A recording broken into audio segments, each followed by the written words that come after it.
श्री गणेशाय नमः। ओम नमः शिवाय। ओम नमो भगवते रुद्राय नमः। तो आज मैं लेके आई हूँ साधारण सोमवार व्रत कथा। हमारे कथा में बने रहने के लिए आप हमारे साथ एंड तक जरूर बने रहें। तो चलिए, साधारण सोमवार व्रत कथा की विधि है इस प्रकार। सोमवार का व्रत साधारणतया दिन के 3 पहर तक होता है। हाँ, और व्रत में फलाहार या पारण का कोई खास नियम नहीं होता है, किंतु यह आवश्यक ध्यान में रखें दिन या रात में केवल एक समय ही भोजन करें। आज है जन्माष्टमी, तो आज आप व्रत को, महादेव जी के व्रत को 12 बजे ही साथ में ही कृष्ण जन्माष्टमी के साथ में रात्रि को ही व्रत खोलें। और इस सोमवार के व्रत में शिव जी और पार्वती जी की पूजा जरूर करें और विधि के साथ कथा भी जरूर सुने। और पूजन के पश्चात कथा सुनने के बाद ये जो सोमवार व्रत है, ये देखो 3 प्रकार के होते हैं, जैसे कि सोमवार, प्रदोष, 16 प्रदोष सोमवार व्रत कथा और 16 सोमवार व्रत कथा। प्रति सोमवार कथा, इन तीनों की अलग अलग कथा है, लेकिन आज मैं लेके आई हूँ साधारण सोमवार व्रत कथा। तो कथा इस प्रकार। एक बहुत धनवान साहूकार रहता था, हाँ, और जिसके घर में अन्न, धन आदि किसी चीज की कमी नहीं थी, परंतु उसको एक दुख था। क्या दुख था? सुनो। परंतु उसको दुख था कि उसको कोई पुत्र नहीं था। वह इसी चिंता में दिन रात रहता था। वह पुत्र की कामना के लिए प्रति सोमवार को शिव जी का व्रत और पूजन किया करता था तथा सायंकाल को शिव जी के मंदिर में जाकर शिव जी के श्री विग्रह के सामने दीपक जलाया करता था। उसके इस भक्ति भाव को देखकर एक समय श्री पार्वती जी ने शिव जी महाराज से कहा।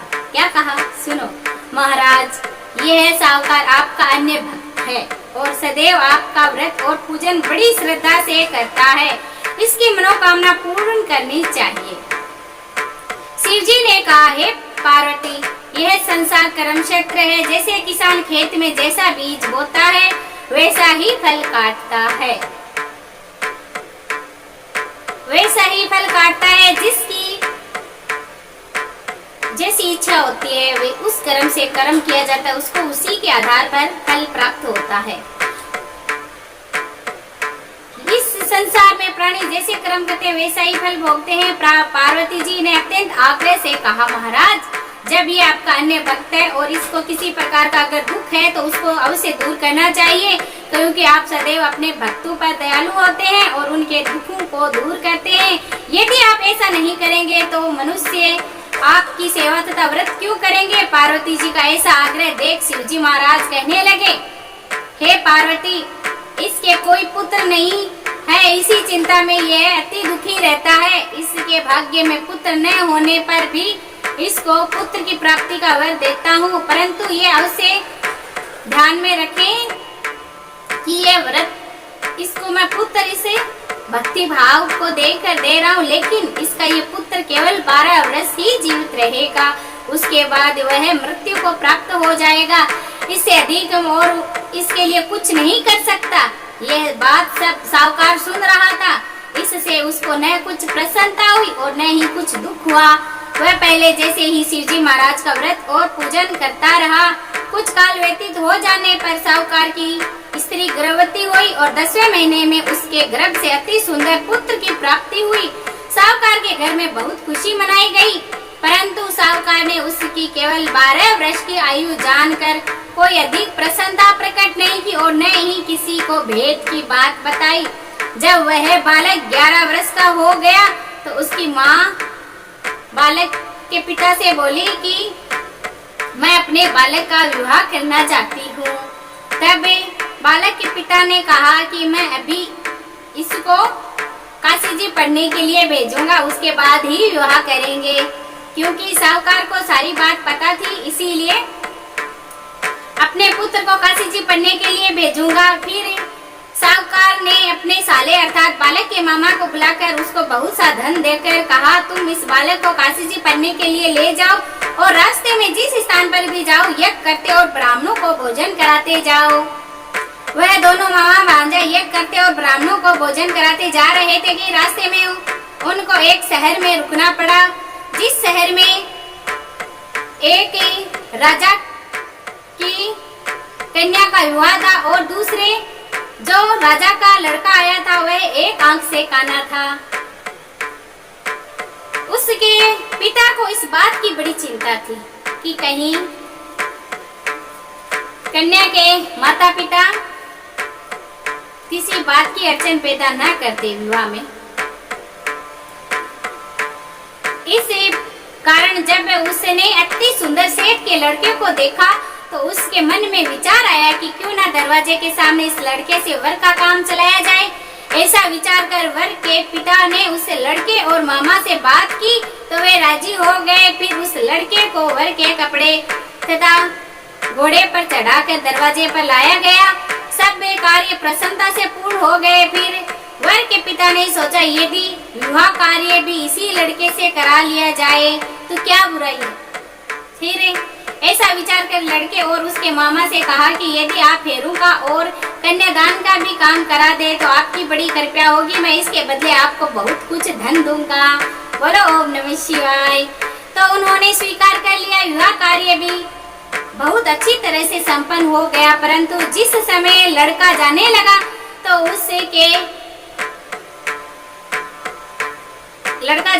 तो राजकुमारी की चुनरी पर पल्लू पर लिखा कि तेरा विवाह तो मेरे साथ हुआ है, परंतु जिस लड़के के साथ तुमको भेजा जाएगा वह एक आंख से काना है। मैं काशी जी पढ़ने जा रहा हूँ। लड़के के जाने के पश्चात राजकुमारी ने जब अपनी चुनरी पर ऐसा लिखा हुआ पाया तो उसने राजकुमार के साथ जाने से मना कर दिया और कहा कि ये मेरा पति नहीं है, मेरा इसके साथ विवाह नहीं हुआ है, वह तो काशी जी पढ़ने गया है। राजकुमारी के माता पिता ने अपनी कन्या को विदा नहीं किया और बारात वापिस चली गई। उधर सेठ का लड़का और उसका मामा काशी जी पहुंच गए। वहां जाकर उन्होंने यज्ञ करना और लड़के ने पढ़ना शुरू कर दिया।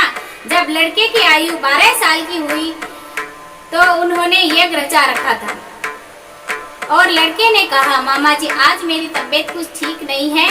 तो मामा जी ने कहा कि अंदर जाकर तुम सो जाओ। लड़का अंदर जाकर सो गया। थोड़ी देर में उसके प्राण निकल गए।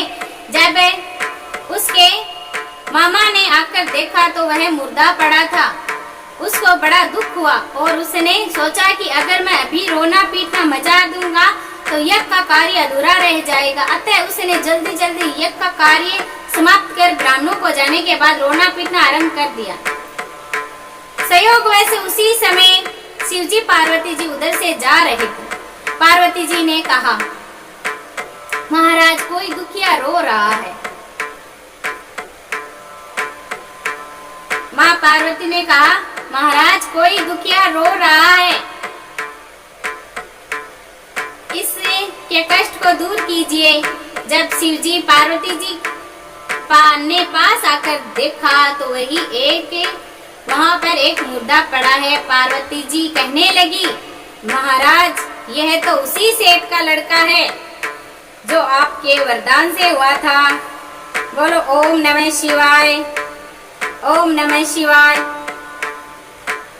ओम नमः शिवाय, ओम नमः शिवाय, ओम नमः शिवाय। तब पार्वती जी ने कहा कि हे महाराज इस बालक को और आयु दो, नहीं तो इसके माता पिता तड़प तड़प कर मर जाएंगे। पार्वती जी के बार बार आग्रह करने पर शिवजी ने उसको जीवन वरदान दिया और शिवजी महाराज की कृपा से वह लड़का जीवित हो। बोलो शिवजी महाराज की जय हो। और शिवजी पार्वती जी तो कैलाश पर चले गए। वह लड़का और मामा उसी प्रकार यज्ञ करते और ब्राह्मणों को भोजन कराते अपने घर की ओर चल पड़े। रास्ते में उसी शहर में आए जहाँ उसका विवाह हुआ। वहाँ पर आकर उन्होंने यज्ञ आरंभ किया तो उस लड़के के ससुर ने उसको पहचान लिया और अपने महल में ले जाकर खूब खातिरदारी और दासियां सहित आदर पूर्वक लड़की और जवाई को विदा किया। जब वे अपने शहर के निकट आए तो मामा ने कहा कि मैं पहले जाकर घर को। मामा ने ऐसा कहा ओम नमः शिवाय, ओम नमः शिवाय, मैं पहले घर में जाकर खबर कर आता हूँ, ऐसा मामा ने कहा।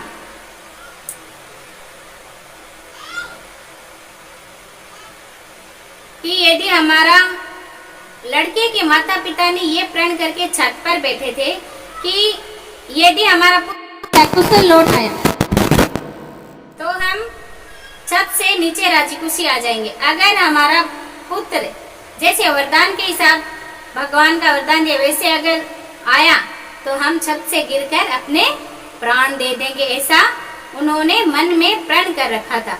इतने में ही उस लड़के के मामा ने आकर कहा, समाचार दिया कि आपका पुत्र आ गया है। तो उनको विश्वास नहीं आया। उसके मामा ने शपथ पूर्वक कहा कि आपका पुत्र स्त्री के साथ बहुत सारा धन लेकर आया है।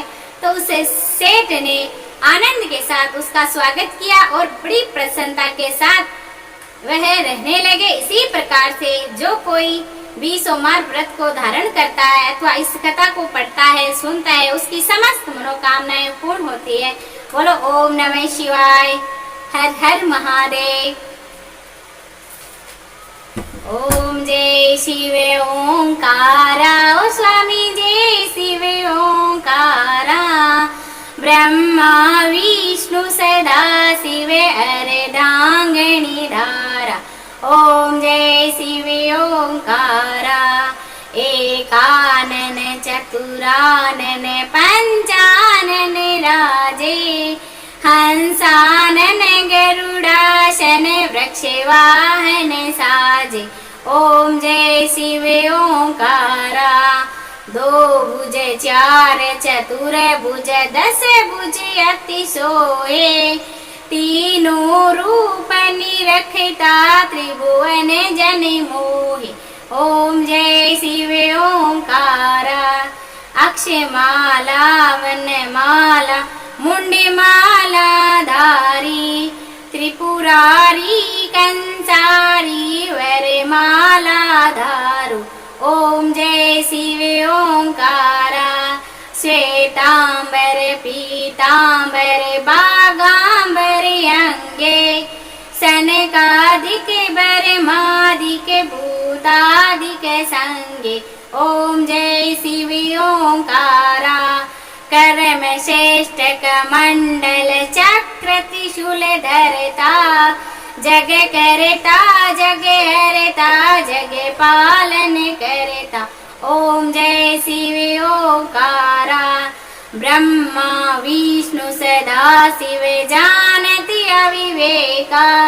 प्रेरणाक्षर के मध्य ये तीनों एका। ओम जय शिव ओंकारा। त्रिगुण शिव जी की आरती जो कोई नरि गावे। कहते शिवानंद स्वामी कहते भोलानंद स्वामी सुख संपत्ति पावे। ओम जय शिव ओंकारा। बोलो महादेव बाबा की जय हो। हर हर महादेव।